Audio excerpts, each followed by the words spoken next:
RTS Info, Brigitte Rourty.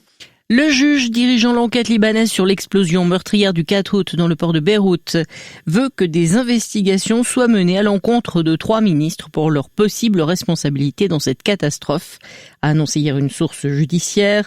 Le juge a réclamé l'ouverture d'une enquête sur le ministre des Travaux publics et des Transports, ainsi que sur ceux des Finances et de la Justice.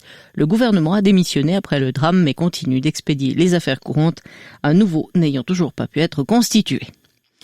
Le Premier ministre polonais rencontrera demain à Budapest son homologue hongrois pour discuter du veto que les deux pays ont opposé à l'adoption du projet de budget de l'Union européenne pour la période 2021-2027, a déclaré un porte-parole à Varsovie.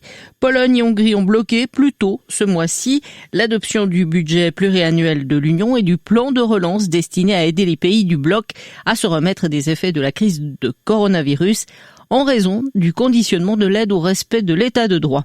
Jeudi dernier, les 27 ont décidé de se donner davantage de temps pour sortir de l'impasse sur cette question. Varsovie et Budapest ont dit vouloir un nouveau compromis. Au moins 4 migrants sont morts hier lorsqu'une embarcation occupée par une trentaine de personnes a chaviré en face de l'île espagnole de Lanzarote, ont rapporté les services d'urgence des Canaries.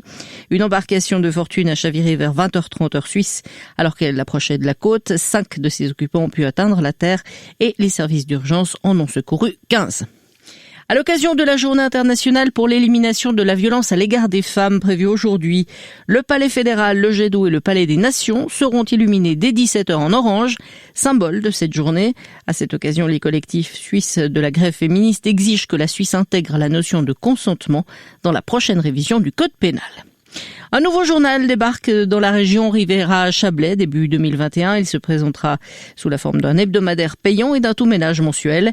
Au moins 6 journalistes et un rédacteur en chef seront engagés en vue aussi d'une collaboration avec le journal 24 heures.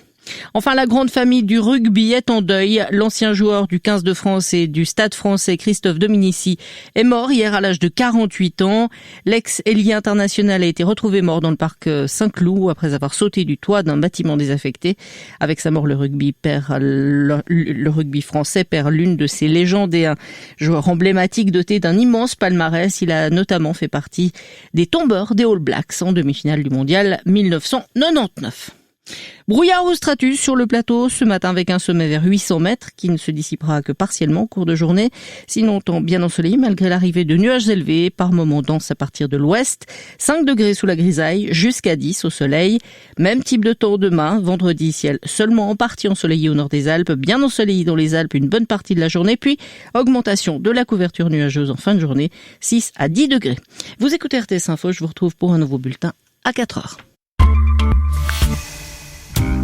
Un roman